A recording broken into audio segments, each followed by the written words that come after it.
베드로전서 1장 22절로 봉독하도록 하겠습니다. 우리 짧으니까 25절까지 같이 한번 합독하겠습니다. 너희가 진리를 순종함으로 너희 영혼을 깨끗하게 하여 거짓이 없이 형제를 사랑하기에 이르렀으니 마음으로 뜨겁게 서로 사랑하라. 너희가 거듭난 것이 썩어질 씨로 된 것이 아니요 썩지 아니할 씨로 된 것이니 살아있고 항상 있는 하나님의 말씀으로 되었느니라. 그러므로 모든 육체는 풀과 같고 그 모든 영광은 풀의 꽃과 같으니 풀은 마르고 꽃은 떨어지되 주의 말씀은 세세토록 있도다 하였으니 너희에게 전한 복음이 곧 이 말씀이니라. 아멘. 너희에게 전한 복음이 곧 이 말씀이다.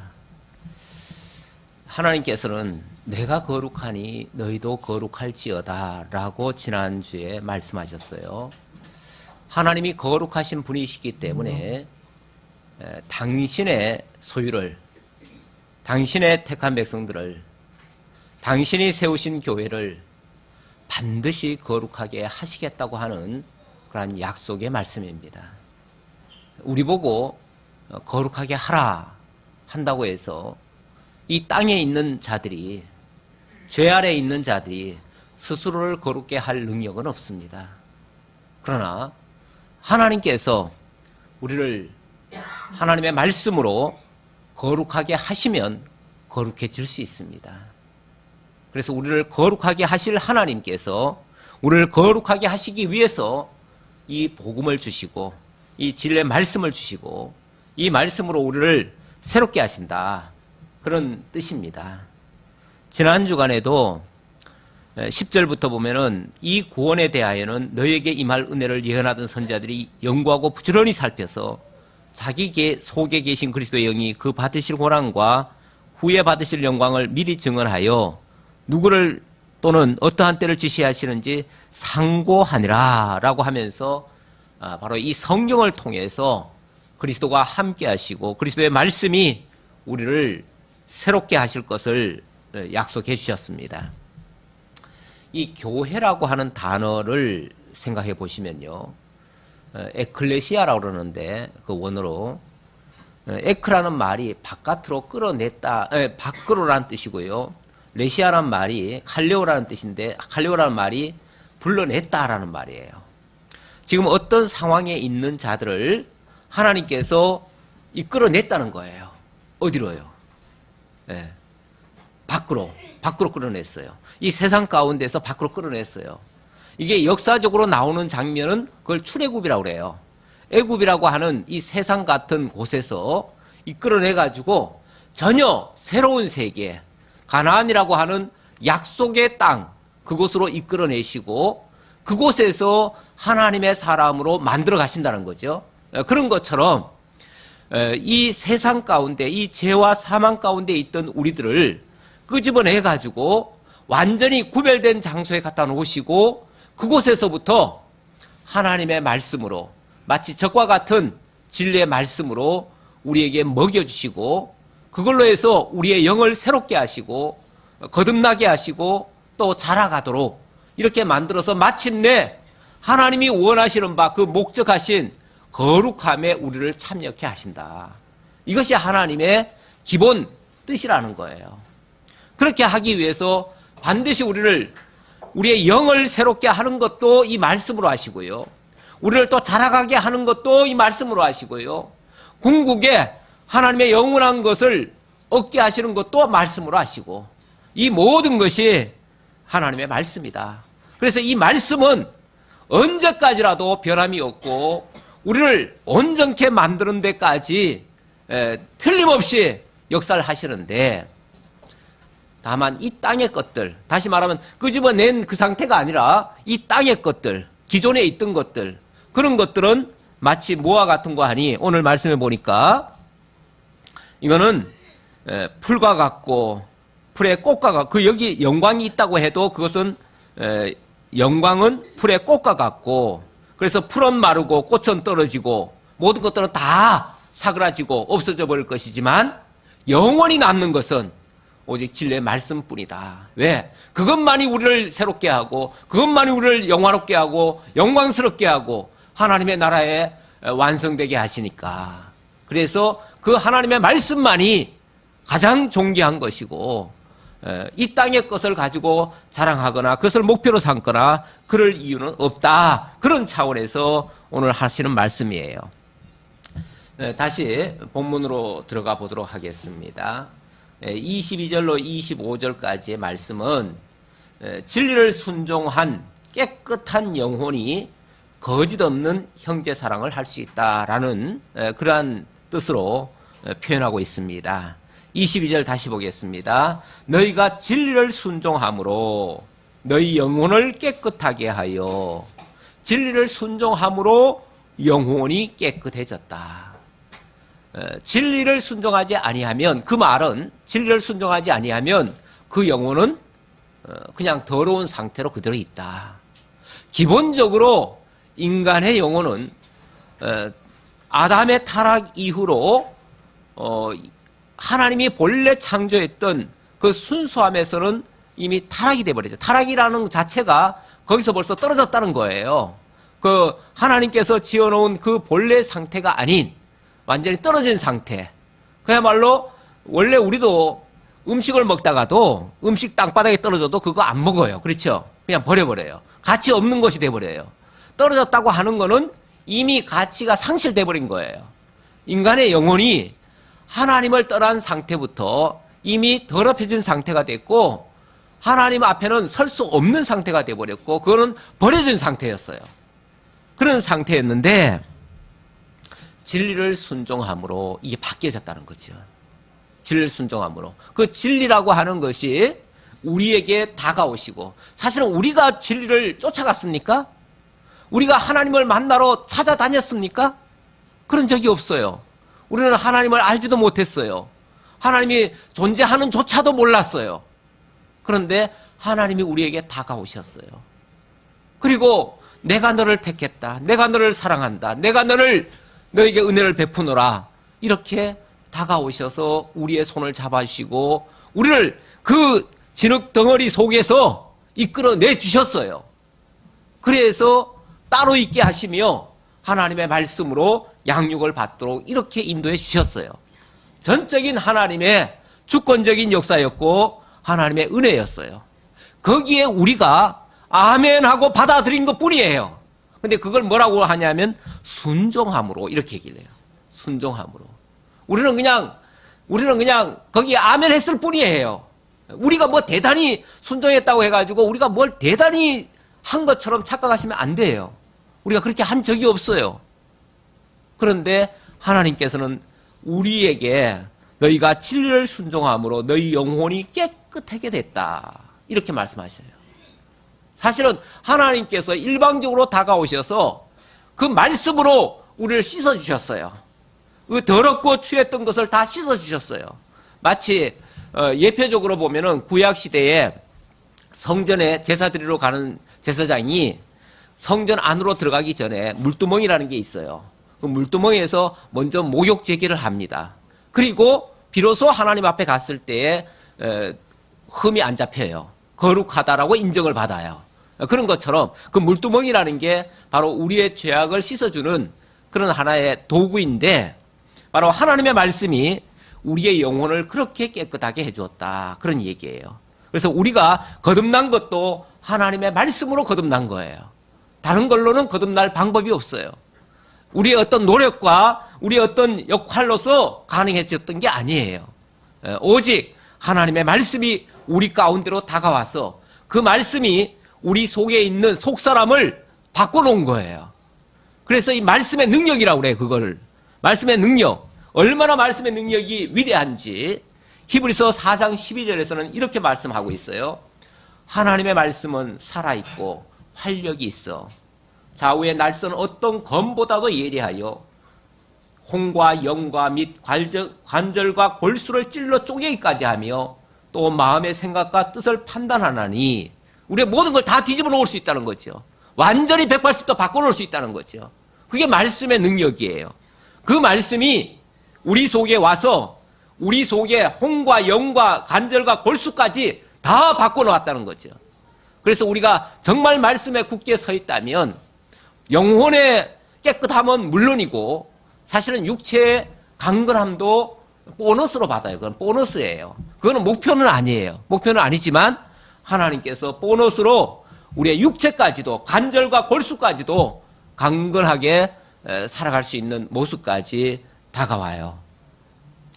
그래서 하나님 앞에 우리가 바로 세워지고 더 나아가서는 우리의 큰 대제사장이신 예수가 우리의 대제사장이 되셨는데 우리도 그 하나님 앞에서 그 예수님처럼 예수님까지는 아니지만은 우리도 다른 형제들을 위해서 우리가 제사장 역할까지도 할 수 있도록 이렇게 만들어 가신다는 거죠. 다시 말하면 하나님이 당신의 종으로 쓰시려고 대제사장 되시는 예수 그리스도를 먼저 본을 보여주시고 우리도 그것을 쫓아가도록 이렇게 만들어 간다는 거죠.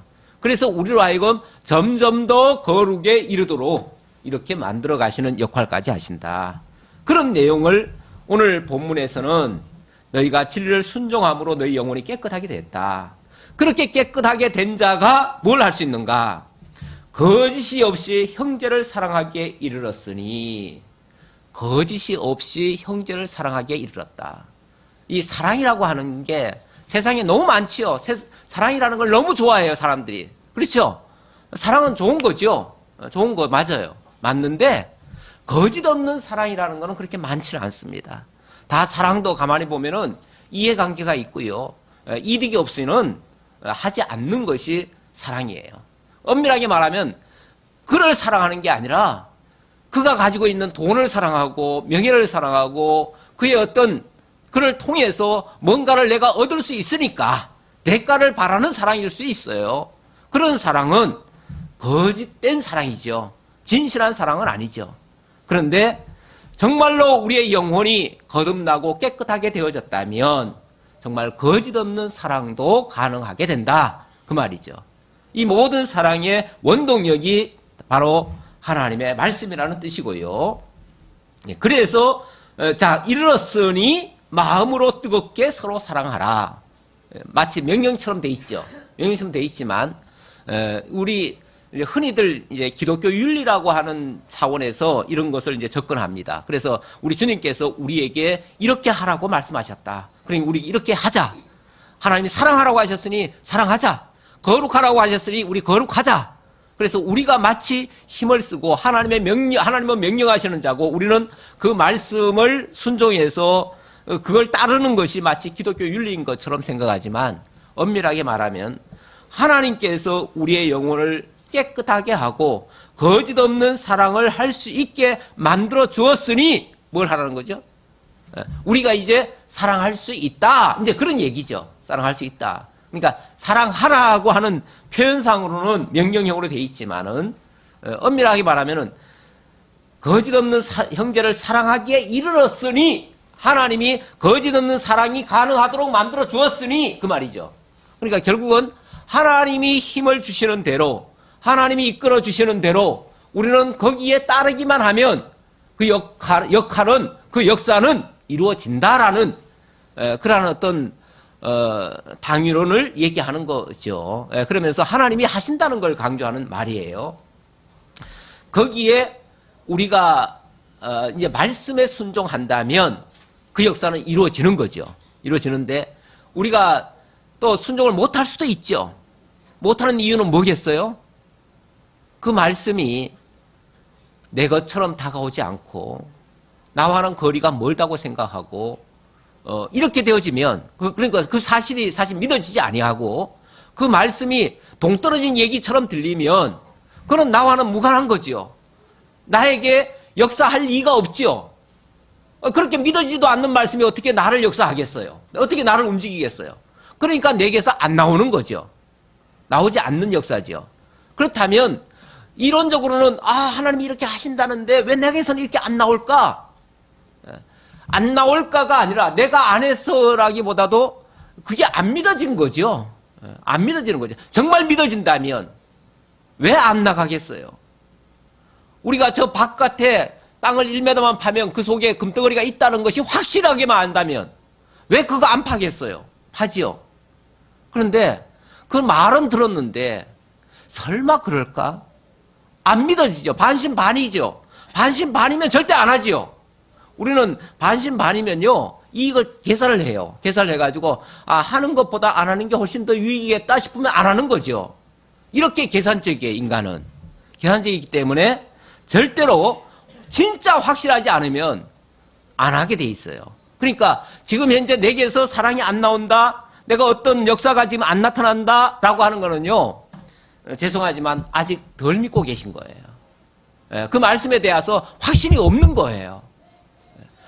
뭐 목사님 말씀 들을 때는 그런 것 같기는 한데, 성경 말씀은 그런 것 같기는 한데, 설마 현실에서 어떻게 그런 일이 있을 수 있겠어?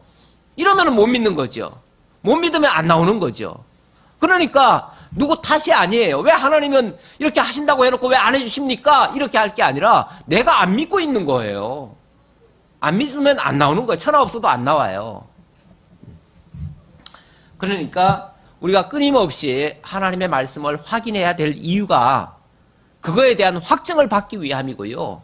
그래야 내 속에서 정말 믿어지는 역사가 있고요. 믿어지는 역사가 있을 때 비로소 그 일이 나타나게 되는 거예요. 그러니까 그 일이 나타나기 전까지는 내가 아직 덜 배웠다, 또는 아직 멀었다, 부족하다, 이렇게 생각하는 게 맞아요. 그래야 계속해서 배워야 되는 이유가 생기는 거죠. 그래서 계속 배울 필요가 있는 것이죠. 그러니까 다 됐다라고 하는 건 굉장히 위험하다라는 뜻이고요. 자, 조금 더 볼까요? 너희가 거듭난 것은 썩어질 씨로 된 것이 아니요 썩지 아니할 씨로 된 것이니 살아있고 항상 있는 말씀으로 되었느니라. 너희가 거듭난 것은, 거듭났다, 우리의 영혼이 거듭났다, 이런 표현을 쓰죠. 완전히 새롭게 됐다라고 하는데, 그것은 뭐 우리가 인위적으로 인간 어떤 노력으로 되어진 게 아니잖아요. 썩어질 씨로 된 것이 아니요 하는 말은, 썩어질 씨라는 거는 이 세상 것들이죠. 이 세상의 그 어떤 역할로 또는 노력으로, 힘으로, 또 뭐 내 순종으로 이렇게 되어진 게 아니요 그 말이죠. 오히려 썩지 아니할 씨로 된 것이니, 썩지 아니할 씨는 뭐겠어요? 하나님의 말씀만 썩지 아니할 씨예요. 이거는 아까도 구별됐다, 이런 거기서 뽑아내가지고 구별시켜놨다 그랬는데, 여기에 구별되어 있는 것만 썩지 아니할 것들이에요. 그런데 이렇게 하는 것이 사실은 여기서는 하나님의 말씀을 가리키는 말이에요. 그러면서 썩지 아니할 씨로 된 것이니 살아있고 항상 있는 말씀으로 되었느니라. 살아있고 항상 있는 말씀. 이 말씀은요, 갑자기 나타난 게 아니에요. 이 성경이 뭐 기록은 신약으로 말하면 2000년 전이고요. 구약까지 합하면 한 4000년 전에 기록이 됐어요. 그때부터 기록이 됐으니까 이 성경의 역사는 4000년이구나, 이렇게 생각하면 오산이에요. 하나님의 말씀은 항상 살아있고 항상 있는 말씀이에요. 항상 있는 말씀이란 말은 이 세상이 만들어지기 전부터 있었던 말씀이에요. 그걸 우리가 창세 전에 태초에 뭐라고 그러죠? 태초에 말씀이 계시니라. 거기 태초는요, 이 세상이 지어지기 전 상태의 태초를 얘기하는 거예요. 창세기의 태초는 이 세상이 지어지는 그 순간을 얘기하고요. 요한복음의 태초는 그 이전이에요. 그 이전, 다시 말하면 이 세상 만물이 있기 그 전 상태는 오직 하나님 홀로 계실 때, 그때도 태초에 말씀이 계시니라 그랬어요. 그 말씀은 하나님과 함께 계셨으니 이 말씀이 곧 하나님이시니라 그래요. 하나님이 말씀으로 계셨다는 뜻이고요. 그 말씀은 곧 하나님이시다.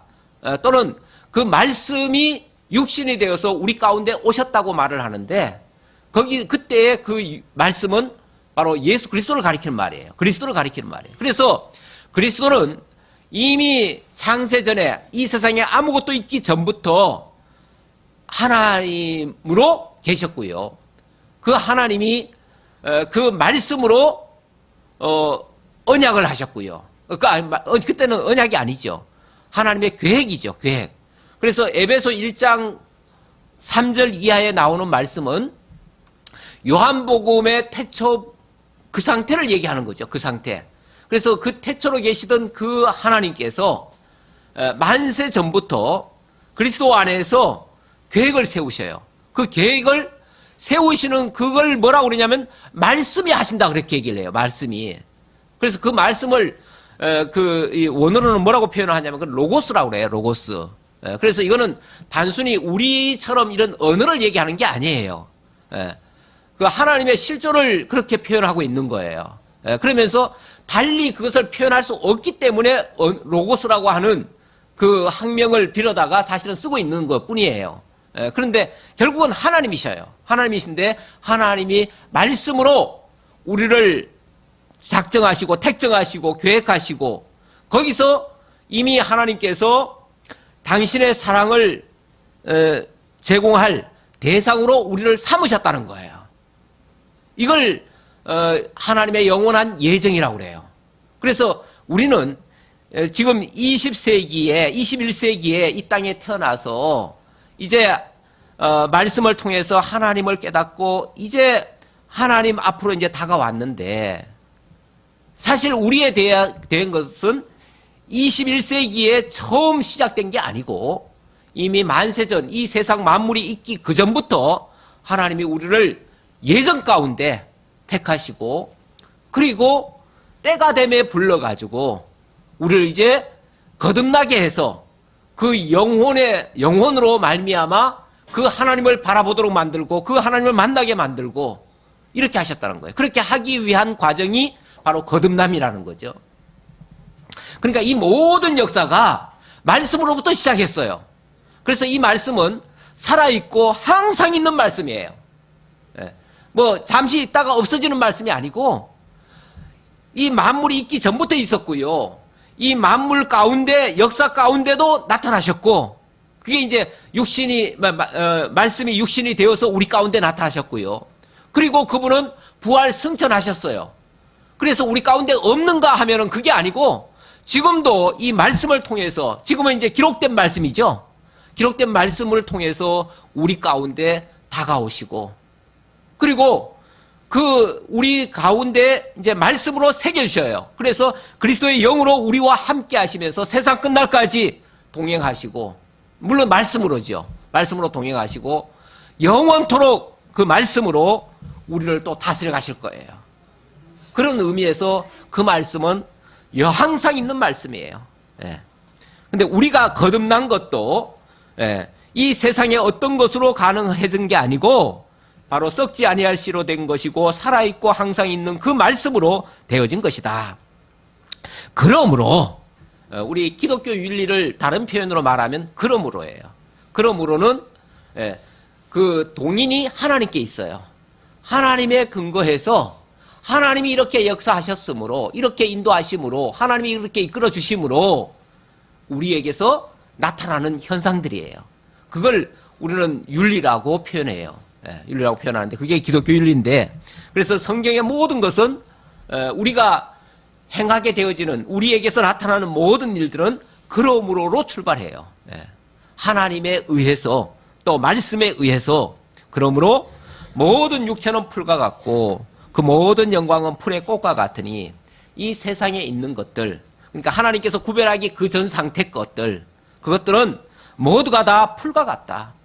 풀이라고 하는 거는 그냥 여름에 비 오면은 후루룩 자라다가 그냥 태양볕에 그냥 찌그러지고 또 조금만 날씨 쓸쓸해지면은 다 사그라져요. 그런 모습이죠. 그리고 거기서 꽃이 피는데 꽃도 사실은 일순간밖에 안 돼요. 오늘도 우리가 예배 끝나고 나서는 가까운 곳에 가서 좀 벚꽃 구경 좀 해볼까 하는데 어쩐지 모르겠어요. 우린 기대하고 가지만은 꽃은 또 금방 시들어요. 그렇기 때문에 물론 그렇게 생각하면은 좀 재미가 없지요. 그러니까 우리 기대는 가지고 가시되 꽃이라고 하는 영광, 그걸 영광이라고 말한다면 그것도 오래 가지는 않는다 그 말이죠. 꽃의 영광, 뭐 금방 시들어 버리죠. 시들고 나면 밑에 떨어진 거는요 지저분하기만 해요. 그래서 꽃이 있을 때는 조금 이뻐 보이는데 떨어지고 나면은 지저분하거든요. 마치 그 영광은 그와 같다 그 말이죠. 그래서 그 모든 영광은 풀의 꽃과 같으니 풀은 마르고 꽃은 떨어지되. 자, 이거는 일부러 비교를 하려고 한 거예요. 이게 잘못됐다는 게 아니라 하나님의 말씀이 얼마나 위대하고 얼마나 영원하고 얼마나 가치 있는가를 강조하기 위해서 그렇지 못한 이 세상 것들, 그것들 한마디로 말하면은 풀과 같고 꽃에 불과하다. 그 정도를 얘기하는 거죠. 그러면서 그걸 바라보면서 우리가 하나님의 영광이 얼마나 크고 하나님의 말씀이 얼마나 위대하고 하나님의 능력이 얼마나 큰가를 오히려 깨달으면 우리가 잘 깨닫는 거죠. 그래서 그런 것들을 비교적으로 우리가 보는 거지 그걸 찬양하기 위해서 보는 게 아니에요. 우리가 혹시 꽃 보러 가가지고 또는 어떤 경치를 보면서 야 너무 아름답다 너무 멋있다 그리고 거기 빠져들어가면 안 돼요. 그걸 보면서 그걸 지으신 하나님이 얼마나 위대하실까 이걸 봐야죠. 그러니까 그 하나님의 그 솜씨와 능력과 그 역사를 보려고 가는 거지 우리가 그 자체를 보려고 가는 게 아니에요. 우리가 가끔씩 야외 예배도 가잖아요. 가는 이유가 그것을 역사하시는 하나님을 보자는 거지 그 자체를 보려는 게 아니에요. 그런 걸 명심하시면 이 세상에 있는 것도 다 마찬가지입니다. 이 세상에 하나님이 우리에게 쓰라고 주신 것들이 많아요. 물질들도 많고요. 또 모든 환경들이 있잖아요. 그런 환경들도 거기에 취해서 거기에 빠져서 거기에 머물면서 살라는 게 아니고 그것을 지으시고 그것을 어찌 보면 썩어지게 만드시는 그 하나님을 바라보라는 거죠. 그래서 진정한 가치는 하나님밖에 없다.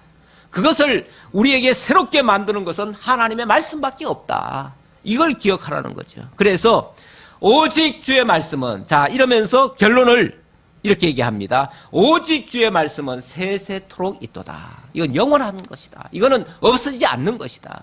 없어지지 않는 거니까 진짜 가치 있는 거 아니에요? 원래 세상에서도요 이 보하다, 보배라는 것을 뭘로 기준 삼습니까? 희귀하고 또 그 사라지지 않는 것들, 오래 지나도 가치가 변치 않는 것들, 이런 것들을 보통 보하라고 여깁니다. 세상에서 그렇게 규정을 하고 있지요. 그러는데 그래봤자 그것도 도둑이 범할 수 있고요. 그렇죠. 우리가 세상에서 가진 것들은 정말 이건 보하다라고 생각했지만 어느 날 보면 도둑이 훔쳐가요. 금방 변하지는 않는데 도둑이 또 훔쳐가요. 아니면은 내가 쓸 수가 없어요. 왜? 내가 힘도 없어지고 내가 그 뭐 육체가 사그라져 가지고 나중에는 뻔히 보면서도요 그림의 떡이에요. 내게 아무런 유익을 줄 수가 없는 상태가 돼버려요. 그러는데 하나님의 말씀은 그렇지 않다는 거죠. 하나님의 말씀은 어제나 오늘이나 영원토록 동일하게 변함없이 세세토록 있도다. 그래서 주의 말씀만이 정말 진리고 영원한 가치가 있고 그런 소중하다. 그런 걸 강조하는 말이죠. 하였으니 너희에게 전한 복음이 곧 이 말씀이니라. 이 말씀이 진리로 우리에게 다가와서 그게 나에게 기쁜 소식이 되어졌다. 그래서 이걸 복음이라 그렇게 얘기를 하는 거죠. 이렇게 올바르게 깨닫고 하나님의 뜻을 발견해서 하나님께로 나아가게 만드는 그러한 진리의 내용들이 바로 복음이 된다.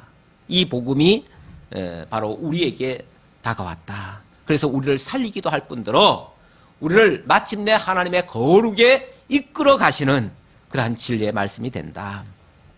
자, 그래 놓고 2장으로 넘어갑니다. 그러므로도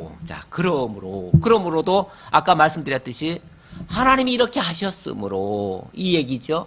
그러니까 이제부터 뭔가를 이야기한다면 그것의 모든 기준은 그 이전에 하나님의 말씀에 근거를 하고 그 말씀이 이끄는 대로 그 말씀이 우리를 어떤 역사로 만들어 가실 것이니까 우리에게서 이런 역사들을 나타나야 된다. 이제 이런 당위성으로 얘기를 하는 거죠. 그러므로 모든 악독과 모든 기망과 외식과 시기와 모든 비방하는 말을 버리고 갓난 아기들 같이 순전하고 신령한 젖을 사모하라. 이는 그로 말미암아 너희로 구원에 이르도록 자라게 하려 함이라. 좀 전에 말씀에서는 우리의 영혼을 거듭나게 했다. 이런 표현을 썼죠. 그러니까 우리의 근본을 바꾸는데 이 말씀의 역할이 있었다. 말씀의 역사가 있었다라고 얘기를 했고요.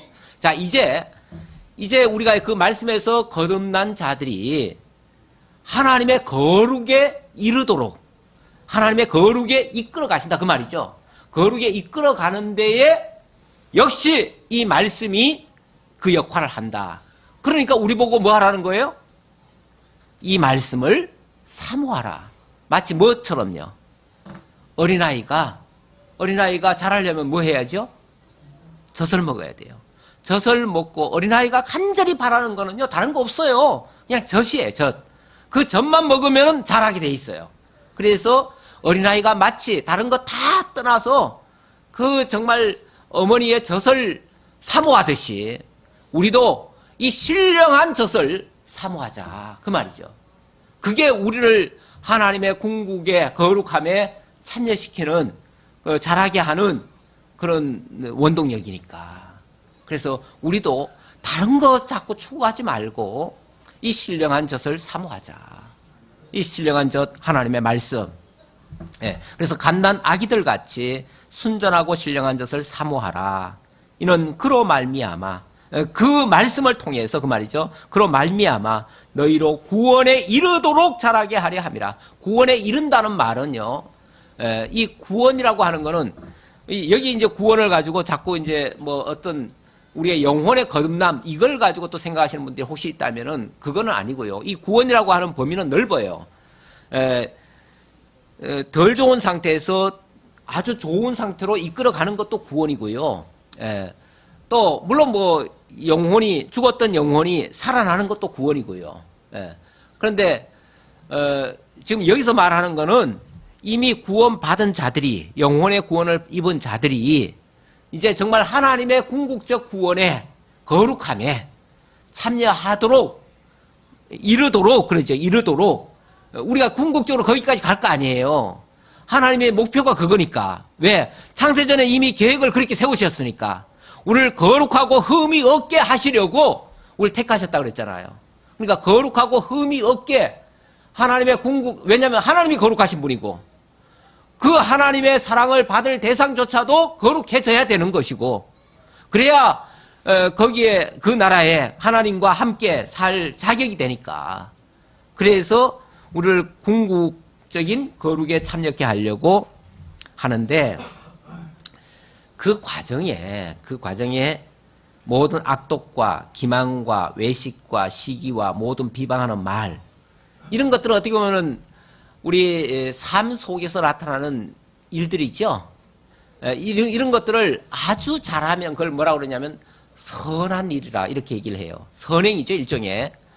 우리 기독교 윤리의 목표가 선행입니까?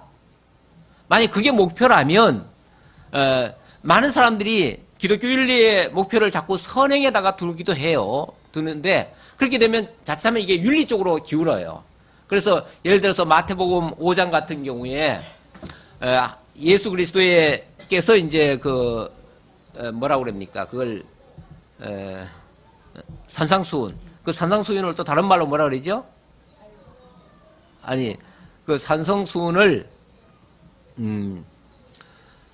뭐라 그러는데 어떤 최고의 가치처럼 그렇게 얘기할 때 하는 표현.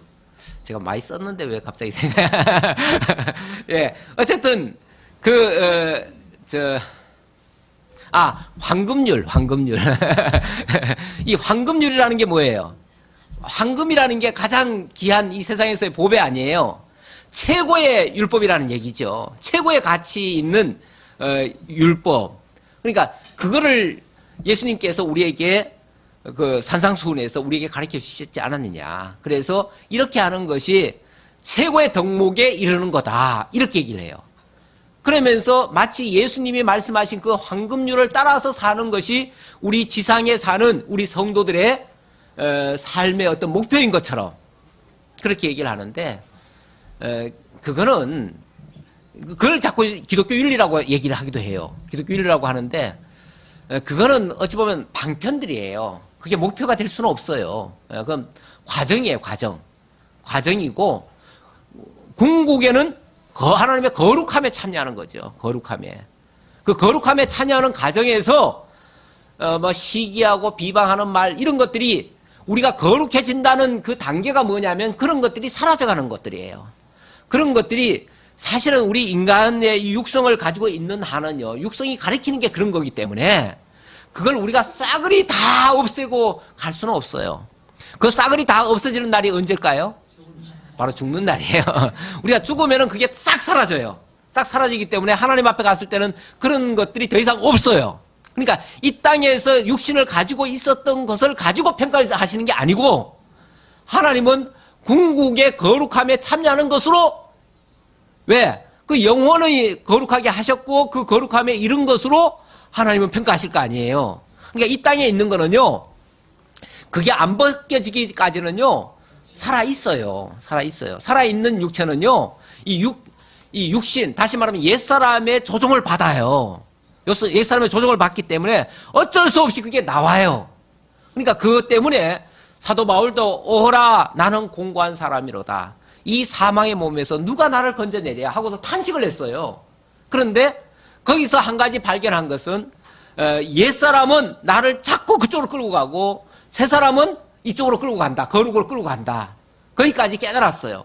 그리고 하나님께서 마침내 나를 그쪽으로 인도할 줄 믿는다. 이렇게 하면서 결론을 맺었는데 우리가 육신을 입고 있는 한은 이걸 완전히 다 떨쳐볼 수는 없어요. 그러나 이것이 하나씩 조금씩 떨어져 나간다면 우리가 점점 거룩으로 나아가는 거예요. 그러니까 거룩이라고 하는 거는 한순간에 완결이 되는 게 아니고 이게 점차 벗어지면서 마침내는 다 떨구고 가는데 그때가 바로 죽음이에요. 그 죽음에 도달하면 우리가 이제 완전히 거룩함에 이른 거예요. 예. 그렇게 해서 하나님은 우리를 더 이상 정말 흠을 잡지를 않으시고 이 땅에 있던 걸, 그러니까 이 땅에 있던 걸 가지고 자꾸 허물을 잡는 건 아니에요. 그거 가지고 평가하는 것은 옳은 평가가 아니에요. 예. 그 정도까지 얘기하고요. 하나님이 이렇게 잘하게 하신다는 걸 강조하려고 제가 한 말입니다. 자, 그러면서 3절입니다. 그래서 2장부터는요, 2장 1절로 12절의 말씀은 하나님이 우리를 제사장이 되게 하신다라는 좀 큰 소주제를 제가 잡았는데요. 자, 우리를 말씀으로 거듭나게만 하시는 것이 아니고 제사장이 되게 하신다. 이 제사장이 되게 한다는 말이 무슨 말일까요? 하나님의 궁극적 목표는 거룩하게 하시는 건데 우리를 제사장을 만들어 주셔요. 제사장을 만든다는 것은 제사장이 뭐 하는 일이에요? 제사장이 하나님과 인간 사이, 다시 말하면 거룩하신 하나님과 불의한 인간 사이에 중보자가 제사장이죠. 제사장인데 제사장을 우리로 하여금 삼는다는 것은 우리로 하여금 하나님의 거룩함에 참여케 하려고 그 역할을 하게 한다 그 말이죠. 역할을 하게 한다. 그 중간 역할을 하게 한다 그 말이죠.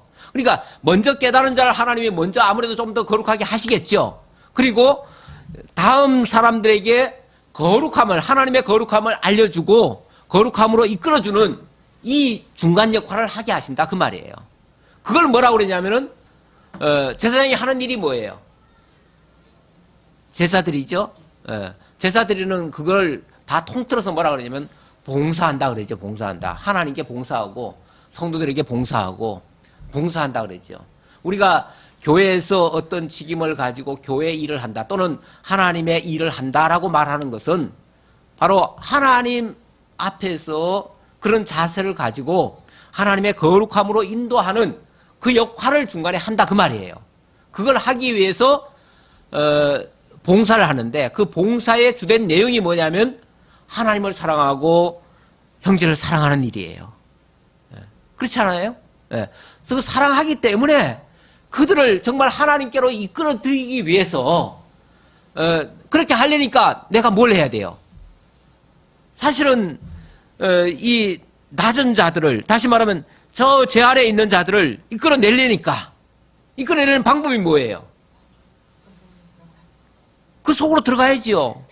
우리 예수님께서도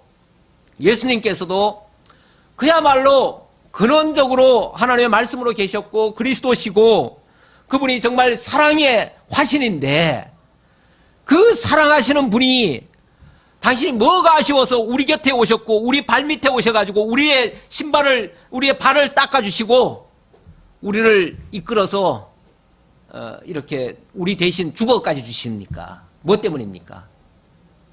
그게 대제사장의 역할을 하시려고 그런 거예요. 그 대제사장의 역할. 그걸 통해서 정말 제 아래에 있는 자들을 하나님께로 이끌어 주려고 그 역할을 하려고 그런 거예요. 그러니까 우리를 대제사장 삼는다는 말은 이제 그리스도처럼, 그리스도까지는 아니지만 그리스도가 하신 그 사역을 뒤따라서 우리도 봉사하게 하고 봉사하려니까 서로 사랑하게 만드는 거죠. 아까 그 진리를 순종함으로 우리 영혼을 깨끗하게 해서 형제를 사랑하기에 거짓 없는 형제 사랑하기에 이르게 한다 그랬는데 그건 이론적으로 얘기한 거예요. 이제 본격적으로 우리를 제사장 삼아가지고 그 역할을 하게 한다 그 말이죠. 그래서 2장에서는 우리를 거룩하게 하는 그 궁극적인 목표고요. 그쪽을 향해서 가는데 우리로 하여금 제사장의 역할을 하게 하신다 그 말이에요. 그렇게 하기 위해서 너희가 주의 인자하심을 맛보았으면 그리하라.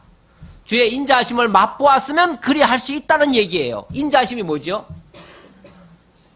주의 인자하심이 바로 인자라는 말이 사랑이에요.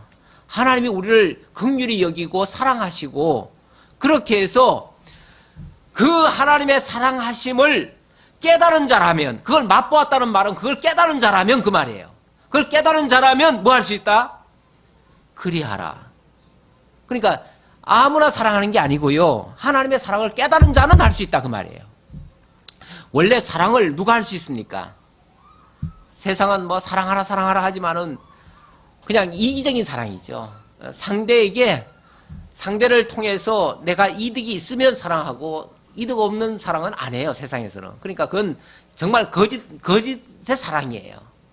이해관계적 사랑, 이해타산적 사랑, 그런 사랑인데 우리 기독교의 사랑이라면 정말 그리스도가 우리를 위해서 무조건적인 그 희생을 해주셨는데 그 사랑을 깨달은 자만이 할 수 있어요. 원래 사랑이라고 하는 게요. 요즘 엄마들 중에서도 참 못된 엄마들도 가끔 뉴스에 나오더라고요. 자기 자식을 갖다가 내팽개치고 또 지 힘들면 그냥 애 데리고 가버리고 막 그런 경우도 있더라고요. 그런 데 있는데 어떤 그 학자가 그 동물을 가지고 시험을 했어요. 원숭이를 가지고 아예 태어날 때 아예 떼어놔버려요. 떼어놔가지고 쉽게 말하면 엄마 젖도 안 먹고 엄마의 그런 어떤 사랑을 전혀 안 느끼게 한 그런 원숭이가 나중에 새끼를 낳으니까요. 그 새끼를 그냥 밀쳐버리고 귀찮아하고 돌보지도 않더라고요. 그러니까 이 사랑이라고 하는 것도 사실은 받아봐야 할 줄 알아요. 받지 않은 자는 못해요. 하고 싶어도 안 돼요. 왜? 그게 익혀지질 않은 거예요. 그러니까 사랑은 철저하게 받은 자만이 할 수 있어요. 받은 자만 할 수 있는데 하나님의 사랑도 하나님의 인자심도 받은 자라면 맛본 자라면 할 수 있다 그 말이죠. 그런 차원에서 하는 말이죠. 그러니까 먼저 우리가 하나님의 사랑을 깨달아야만 그 다음에 사랑을 할 수 있어요. 그러니까 사랑하라 사랑하라 요구하기 전에 하나님의 사랑이 무엇인지부터 일깨워줘야겠죠. 그 사랑을 깨달은 자라면 그때는요 누가 하지 말라고 말려도 해요. 내가 이런 사랑을 받았는데 어떻게 내가 안 하냐는 거죠. 그리고 사랑의 대상이 보이는데 그를 어떻게 사랑하지 않을 수가 있겠냐는 거죠. 그러니까 그러니까 먼저 하나님의 사랑이 느껴져야 되는 것이고 그 사랑의 대상이 보여져야 비로소 사랑이 가능한 거예요. 그러니까 이거 누구 탓이 아니에요. 내가 하고 안 하고 보다도 내가 지금 사랑 못한다면 내가 하나님의 사랑을 많이 못 깨달은 거예요. 뭐 어쩔 수 없어요. 혹시 사랑이 좀 부족하신 분들이 계십니까? 회개하셔요. 회개하셔서 내가 하나님의 사랑을 많이 못 깨달았고 못 깨닫는 이유는 뭐예요? 하나님의 은혜를 깨닫지 못한 거예요. 오늘 우리 아까 찬송가 39장에 보니까 주 은혜를 받으려 모인 우리들 뭐 이렇게 표현되어 있죠. 가사가 그래요. 가사가 오늘 이 시간 왜 왔습니까? 여기에 주 은혜를 받으려 모였어요. 다시 말하면 하나님의 사랑 깨달으려고 온 거예요. 하나님의 은혜 깨달으려고 온 거예요. 내가 먼저 받았고 내가 먼저 깨달았고 내가 피부로 느껴야 그 다음부터 할 수가 있어요. 나에게도. 비록 적지만 훈련이 안 돼가지고 어색하지만 그래도 할 수 있는 조금의 힘이라도 나올 수가 있어요. 결국 하나님의 말씀이 우리로 하여금 은혜를 깨닫게 하고 사랑을 느끼게 만들고 그래서 우리의 삶도 사랑하는 삶으로 여기 뭐 모든 악독과 기만과 외식과 시기와 비방하는 말 버리고 그랬는데 이게 사랑하지 않는 모습들이잖아요. 그렇죠? 이게 사랑하지 않았을 때 나타나는 현상들이 시기하고 악독하고 기만하고 외식하고 시기하고 이런 일들이에요.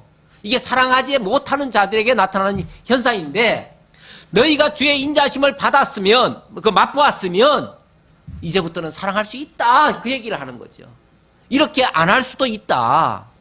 그런데 하나님의 사랑을 깨닫지 못하면 여전히 나와요. 여전히 변함없이 나에게서 어제도 오늘도 똑같은 짓이 또 나와요. 그거는 내가 그만큼 주의 인자심을 맛보지 못해서 그럴 수 있다. 그러니까 그럴수록 더욱 어린아이처럼 신령한 젖을 사모해야 된다라는 말씀이에요. 사람에게는 버림바가 되었으나 하나님께는 택하심을 입은 보배로운 산돌이신 예수께 나아가 너희도 산돌같이 신령한 집으로 세워지고 예수 그리스도로 말미암아 하나님이 기쁘게 받으실 신령한 제사를 드릴 거룩한 제사장이 될지니라. 제가 아까 이 말씀 때문에 여기 소주제를 그렇게 잡은 거죠. 하나님이 기쁘게 받으실 신령한 제사를 드릴 거룩한 제사장이 될지니라. 우리가 하나님 앞에 신령한 제사를 드릴 거룩한 제사장이 되어야 마땅하다 그 얘기죠. 그렇게 되어져야 된다라는 얘기예요. 그렇게 되어지는데 그 되어지는 과정이 어떻게 되어지는가? 사람에게는 버림바가 되었으나 하나님께는 택하심을 입은 보배로운 산돌이신 예수께 나아가서 너희도 산돌같이 신령한 집으로 세워져야 된다 그 말이에요. 그게 이제 어떻게 보면 전제되는 이유지요. 우리가 그리스도와 연합하지 않으면 안 된다 그 말이죠. 그리스도와 연합되어져야 된다. 그리스도가 어떤 분이십니까? 이 땅에 오셔서 반석이 되어주셨죠. 내가 이 반석 위에 내 교회를 세우리니 하시면서 당신의 그 반석은 희생의 터전이에요. 그 희생의 터전 위에 너희를 베드로 보고 너도 너는 베드로라. 베드로라는 말 자체가 원래 반석이란 말이기도 한데 반석까지는 못 가고요. 돌덩어리 정도는 돼요. 니도 돌덩어리인데 돌덩어리가 그냥 돌덩어리로 있을 때는 별 가치 없어요. 그런데 그게 모퉁이 돌에 딱 붙어가지고 집으로 지어지면 가치 있는 집이 되죠. 그렇죠? 그게 이제 신령한 집이 돼요. 그 신령한 집을 뭐라고 그러냐면 교회라고 그래요. 성경에는. 근데 거기에 신령한 교회의 모퉁이돌은 기초돌이기도 하고요. 중심되는 축이에요. 그 축이 바로 예수 그리스도라는 거예요.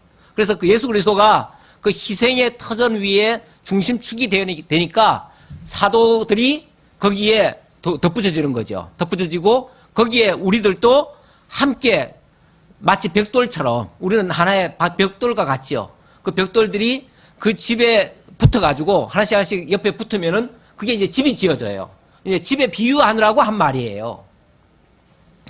그런데 이 예수가 우리에게는 그래서 이 신령한 집을 지어가는 그 주춧돌이니까 얼마나 고귀한 반석입니까?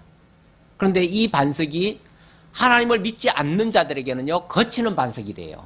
이 거치는 반석이란 말은요 길 가다가 부딪혀가지고 넘어져 버리게 하는 그런 반석이 되는 거죠. 그런 반석이 되면 거기에 걸린 사람들은 가다 말고 탁 걸리면 뭐라고 그러겠어요? 아이, 재수없다 그러죠. 그래서 예수 믿는 사람들 별로 안 좋아해요. 왜냐하면 예수 믿는 것들이 자기 걸림돌이 되는 것 같으니까. 그래서 그런데 걸려가지고 예수를 욕하고 가죠. 뭐 예수가 뭐 사랑이라더니 우리는 뭐 사랑하지도 않네. 그러고 그냥 가는 거죠. 그건 이제 거치는 반석이에요. 그러니까 하나님을 믿지 않는 자들에게는 예수가 거치는 반석이고, 우리 믿는 우리들에게는 보배로운 산돌이에요. 보배로운 산돌. 정말 값진 황금 같은, 황금보다 더 값진 거죠. 그래서 더 이상의 표현할 수가 없으니까 보배롭다 이렇게 표현해요. 보배로운 산돌이신 예수께 나아가 너희도 산돌같이 신령한 집으로 지어지고 예수 그리스도로 말미암아 하나님이 기쁘게 받으실 신령한 제사를 드릴 거룩한 제사장이 될지니라 그랬는데, 이 신령한 제사 이야기가 나왔습니다. 신령한 제사가 뭡니까? 우리 구약 시대처럼 뭐 소잡고 양 잡아서 드리는 제사입니까? 그거는 아니죠. 신약 시대 예수 그리스도께서 오신 이후부터는요, 너희가 이제 더 이상 이 산에서도 드리지 말고 저 산에서도 드리지 말고, 이제 제자들이 물었잖아요. 우리가 뭐 구약 시대 선지자들은, 아니 우리 이스라엘 백성들은 저기 베델에서 제사를 드리라고 하고, 그런데 왜 이 유다 사람들은 왜 예루살렘에서 제사를 드리라고 합니까? 우리는 어디서 제사를 드리는 게 옳습니까? 라고 물었더니, 이 산에서도 말고 저 산에서도 말고 너희가 신령과 진정으로 예배할 때가 오나니 곧 이때라 하시면서, 지금부터는 이제는 신령과 진정으로 예배드린다. 이거는 과거에 소잡고 양 잡아서 죽은 제사 드리는 제사가 아니고, 다시 말하면 의식적인 제사가 아니라, 이제는 예수를 그리스도로 모신 자들이 그리스도와 함께 하나님의 사랑을 증거하고 하나님의 역사를 보여주고 하나님을 깨닫게 하고 하나님과 연합하게 만드는 그런 제사, 그런 신령한 제사를 드리게 한다, 그 말이에요. 그런 제사에 우리를 참여케 하시려고, 그 제사를 드리려니까 그 제사에 뭐가 필요해요? 제사장들이 필요해요. 거기에 봉사자들이 필요해요. 그 봉사자들로 너희들이 역할을 해라, 그런 의미에서 하신 말씀이에요. 이 신령한 제사에 대해서는 사실 할 말이 많아요. 그래서 다음 주에 이어서 말씀드리도록 하겠습니다. 기도하겠습니다.